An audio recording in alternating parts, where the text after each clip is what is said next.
Assalamualaikum dan salam sejahtera. Saya Hafizan. Hari ini saya akan menerangkan cara penggunaan dan penjagaan MDEC Turbo Mini Fertilizer Spreader. Pertama, sebelum penggunaan, tuan-tuan kena periksa vane. Vane ni sama ada masih okey ataupun tidak. Kalau tuan goyang macam ni, dia dah bergoyang, maknanya bearing dah rosak. So mesin ni tak boleh digunakan. Kena tukar bearing dulu, baru boleh guna. Lepas tu, tuan-tuan kena tengok dekat vane ni, dia dah haus ke belum. Biasa dia akan haus dekat bahagian ujung ni, sebab baja ni dia menghakis. So sini akan berlubang nanti. So kena tukar untuk dapatkan semburan yang sekata. Kedua, tuan-tuan kena periksa bearing plate. Lapisan besi ni, tuan-tuan kena tengok dekat ujung, dekat kawasan ujung ni, kawasan lengkungan ni. Satu masa dia akan berlubang tau dalam ni. So bila dah berlubang, tuan-tuan kena tukar. Untuk mengelakkan daripada tuan-tuan tukar sekali satu set sarung luar ni. Okey, ini adalah contoh-contoh bearing plate dan vane yang rosak. Ketiga, tuan-tuan kena periksa shaft ni, goyang ataupun tidak. Ini untuk kita tentukan bearing yang, kalau goyang, kena tukar balik bearing ni. Okey. Keempat, tuan-tuan kena periksa semua skru. Kalau longgar, kena ketatkan untuk mendapatkan penggunaan yang maksimal terhadap mesin ni.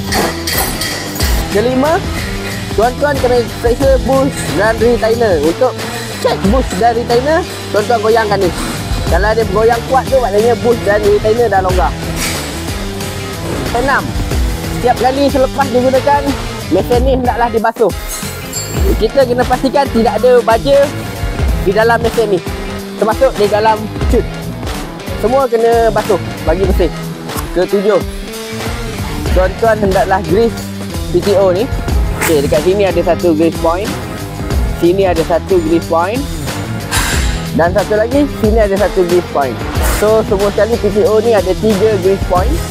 Okey, selain itu tuan-tuan kena pastikan sekiranya tidak menggunakan mesin, PTO ni kena cabut habis tau. Jangan biar ada melekat dekat sini. Sebab kalau tuan-tuan tak cabut, nanti dia berkarat. Kos untuk baik punih dia agak tinggi lah bila tuan-tuan nak tukar bearing nanti. Selain itu, tuan-tuan juga kena sapukan minyak ke dalam shaft ni, supaya dia tidak berkarat. Ke-8, untuk penyimpanan jangka masa yang lama, tuan-tuan kena sapu minyak di setiap bahagian frame mesin ni, sebab kita nak bagi dia tahan karat. So dekat sini semua kena sapu minyak lah. Okey, untuk penjagaan gearbox, untuk penjagaan gearbox, tuan-tuan perlu tukar minyak setiap 50 jam pertama dan setiap 400 jam berikutnya menggunakan minyak SAE 140. Okey, itu sahaja cara untuk penggunaan dan penjagaan TM. Untuk tahu cara penukaran wear and tear part, kita jumpa di next video. Okey, bye. Assalamualaikum.